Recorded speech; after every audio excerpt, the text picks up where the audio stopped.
Bienvenidos a Piensa, Crea y Triunfa, el podcast donde exploramos ideas poderosas, estrategias de éxito y la mentalidad que necesitas para transformar tu vida.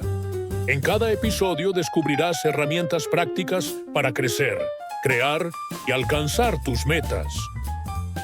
Comienza tu camino hacia el éxito hoy.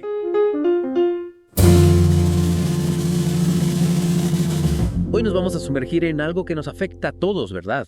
Cómo lidiar con las emociones negativas. Ya sabes, la tristeza, la ansiedad, ese sentimiento de estar decaído.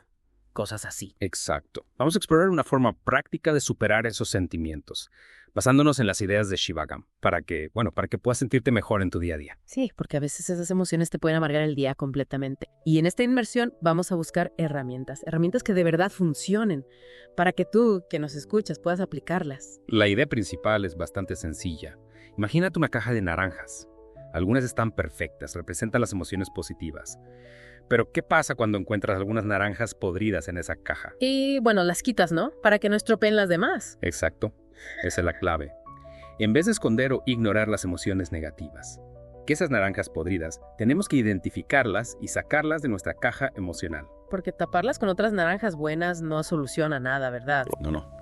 Es como intentar esconder las naranjas malas al fondo de la caja. Al final, la podredumbre se extiende. Tiene sentido. Ok, entonces, ¿por dónde empezamos? Se menciona que intentar evitar estas emociones no funciona a largo plazo. A ver, seguro que a ti también te ha pasado. Cuando te sientes mal, buscas distraerte, ¿no? Con comida, bebida, compras, entretenimiento, lo que sea. Claro, es normal buscar un alivio inmediato. Sí. Pero es como intentar curar un esguince de tobillo con un masaje en la cabeza. Ya veo. Puede que te sientas mejor por un rato, pero la causa de problemas sigue ahí. Es como poner una tirita en una herida infectada. Exactamente. La distracción solo te da un respiro temporal. No ataca la raíz del problema. Entonces, si evitar las emociones no funciona, ¿qué hacemos? Para entenderlo mejor, se habla de 4 planos de existencia: el físico, el vital, el emocional y el mental. ¿Nos puedes explicar eso un poco? Sí, claro. Tenemos nuestro cuerpo físico, luego está la energía vital, la que obtenemos del alimento, el descanso, etc. Después el plano emocional, donde residen nuestros sentimientos. Y por último, el plano mental, donde están nuestros pensamientos. Ok, y aquí viene lo interesante. Se dice que la mayor parte del sufrimiento viene del plano emocional, no del mental. ¿Cómo es eso? Pues muchas veces nuestra mente puede entender una situación de forma racional. ¿Sabes? La mente te dice, no hay peligro, todo está bien, no tienes que preocuparte. Pero emocionalmente puedes seguir sintiéndote mal, ansioso, triste, incluso deprimido. Es como si la cabeza y el corazón no se pusieran de acuerdo. Exactamente. Y por eso, intentar solucionar un problema emocional solo pensando en él no suele funcionar. La solución real está en abordar las emociones directamente, sentirlas, procesarlas, no solo pensar en ellas. Ya, entiendo. Vale, entonces el foco tiene que estar en las emociones. Pero a veces uno siente que hay como mucha basura emocional acumulada, como una niebla que no te deja ver con claridad. Es una buena analogía.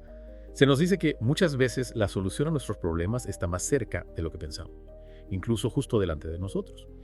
Pero esa basura emocional, esos sentimientos negativos que no hemos procesado, nos impiden verla. Es como si tuvieras las gafas empañadas. Sí, exacto.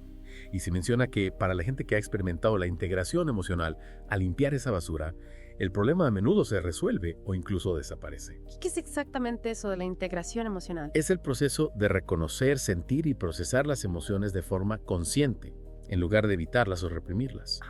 Cuando acumulamos emociones negativas, estas nublan nuestra percepción y nos impiden resolver problemas. Al integrar esas emociones, las liberamos. Y en muchos casos, la necesidad del problema, a nivel mental o incluso físico, desaparece. Interesante. Ahora, otro obstáculo que nos impide ver con claridad es lo que llamamos proyecciones. Me suena cuando le echamos la culpa a los demás de cómo nos sentimos. Correcto. Cuando alguien nos insulta o nos hace algo que consideramos malo, nuestra reacción natural es culpar a esa persona. Nos enfocamos en si tienen razón o no, en juzgarlos. Sí, le damos mil vueltas al asunto. Pero la cuestión es que, independientemente de quién tenga razón, tú eres quien está sufriendo. Tú sientes el dolor, la frustración, la rabia. El sufrimiento está en ti, no en la otra persona. Es un cambio de perspectiva importante. Sí, toda esa energía que invertimos en culpar a los demás podríamos usarla para sanar nuestro propio sufrimiento. Ya veo. Entonces, la clave está en hacernos responsables de nuestro propio sufrimiento. dejar de buscar culpables fuera y mirar hacia adentro. Exactamente, tú eres el único que puede hacerse cargo de tus emociones y por lo tanto el único que puede resolverlas. Ok. Hablemos ahora de la diferencia entre la intensidad de las emociones y la de los pensamientos. Hay un ejercicio muy simple para ilustrar esto. Piensa en un número, un color, tu nombre. Es casi instantáneo. Puedes cambiar de uno a otro sin esfuerzo. Cambiar de pensamiento es muy fácil. Los pensamientos son como el aire, fluyen con facilidad. Pero intenta cambiar una emoción negativa así de rápido. No funciona, ¿verdad? Si te sientes muy mal, no puedes simplemente decidir sentirte bien al instante. Claro que no. Las emociones tienen mucha más densidad que los pensamientos. Para entenderlo mejor, imagina un ladrillo de arcilla seca. Una emoción arraigada es como ese ladrillo, duro y compacto. Y si intentas romper ese ladrillo a la fuerza, lo único que consigues es romperlo en pedazos. No se disuelve. No. La forma de disolver ese ladrillo es con agua, echando agua poco a poco. El agua penetra, lo ablanda y finalmente lo disuelve por completo. Es un proceso gradual. Y esa agua metafórica que disuelve las emociones, ¿qué es exactamente? Aquí se habla del concepto de conciencia, pero no se refiere a la conciencia moral. ¿A qué tipo de conciencia se refiere entonces? Se refiere a la capacidad de prestar atención a nuestros pensamientos y emociones desde una perspectiva de observador, sin juzgar, sin apego. Es ser consciente de que eres consciente. Es como dar un paso atrás y observar tus propios pensamientos y sentimientos. Simplemente los ves pasar. Exacto. Esa capacidad de la observación es el agua que disuelve el sufrimiento. Al enfocar esa conciencia en la emoción, permitimos que se ablande y se libere. Genial. Ahora hablemos del drama. A veces las situaciones difíciles vienen acompañadas de mucho drama, ¿no? Como si todo se magnificara. Sí, se distingue entre el sufrimiento real y el drama que le añadimos. El drama es la exageración, el victimismo, las interpretaciones intensas. Me gusta el ejemplo de entrar tarde al cine y escuchar un montón de ruido. Y luego ves que en la pantalla solo hay una persona caminando por la calle. A veces nuestras vidas son así. Le añadimos la banda sonora de una película de acción. Exacto. Añadimos drama con comparaciones. A otros les va peor. Yo siempre sufro más, con victimismo, porque a mí. Y todo eso hace que el sufrimiento parezca mucho más grande de lo que realmente es. Entonces el primer paso es ser severos con el drama. No creer en la exageración, no engancharse al drama. Correcto. Antes de intentar cualquier proceso de integración emocional, hay que desengancharse del drama. Se sugieren algunas herramientas, como repetir mantras de compasión o de paz, o simplemente volver a ese estado de conciencia, observando la situación desde la distancia. Hay un ejercicio muy interesante. Recordar una situación difícil y luego practicar ese estado de conciencia simplemente observando. Y el drama disminuye mucho, ¿verdad? Sí. La emoción puede seguir ahí, pero el drama, la sensación de agobio, se reduce. Ese es el primer paso para poder ver el sufrimiento real con claridad. Bien, una vez que hemos reducido el drama, podemos empezar con la integración emocional.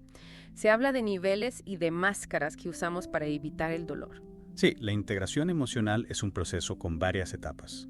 La primera se centra en las negaciones, que no son emociones en sí, sino mecanismos de defensa que usamos para evitar sentir el dolor.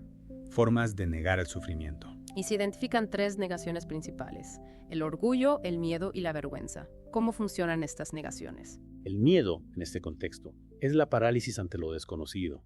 El miedo a las consecuencias, al juicio, al fracaso.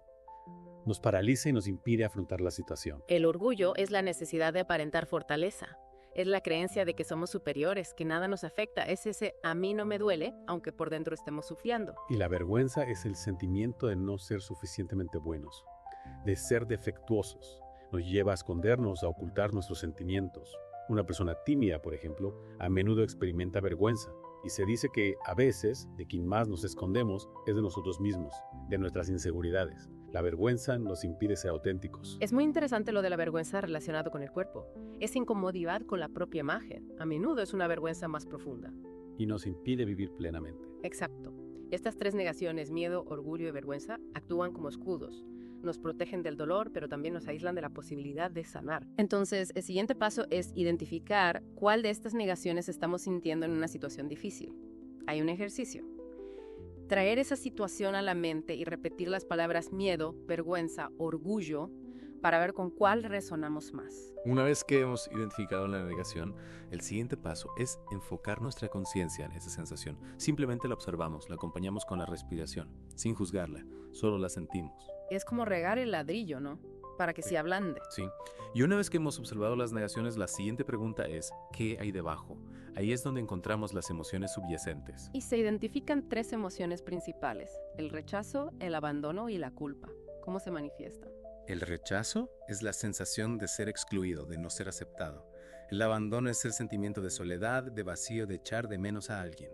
Y la culpa es la sensación de haber hecho algo mal, de ser juzgados. Y la tarea es identificar cuál de estas emociones resuena más con la situación, manteniendo la conciencia para evitar el drama. Exacto. Y el proceso para trabajar con estas emociones es similar al de las negaciones: sentir y observar la emoción con conciencia y respiración, sin resistirse. Al final, hay una visualización para ayudar a liberar la densidad emocional. Imaginar un juego que consume la negatividad y luego regresar a ese estado de conciencia. Y el paso final es enfocarse en la alegría. Se utiliza la técnica de imaginar cada célula del cuerpo como una cara sonriente, para cultivar la alegría desde dentro. Es un proceso muy completo, desde reconocer el problema hasta la liberación, y al final se nos anima a reflexionar sobre cómo nos sentimos. Y se dan algunas claves sobre la integración emocional. Se recuerda que la liberación del sufrimiento es posible y que este proceso consiste en traer las emociones de vuelta al interior para resolverlas. Se habla de la importancia de las sensaciones físicas, bloqueos, tensiones, que nos dan pistas sobre dónde enfocar la atención. Se insiste en la necesidad de observar las negaciones hasta que dejen de afectarnos antes de pasar a las emociones subyacentes. Y se dice que todas las emociones negativas se pueden agrupar en rechazo, abandono y culpa, y que hay que sentirlas y procesarlas, aunque la situación externa no las justifique. Y por último, se habla de la importancia de cultivar la alegría con la técnica de las caras sonrientes. Exacto. Los pasos claves son gestionar el drama, identificar y observar las negaciones, identificar y observar las emociones subyacentes y cultivar la alegría. Un camino que, como hemos visto hoy, ofrece una posibilidad real de sanar la tristeza, la ansiedad y el sufrimiento.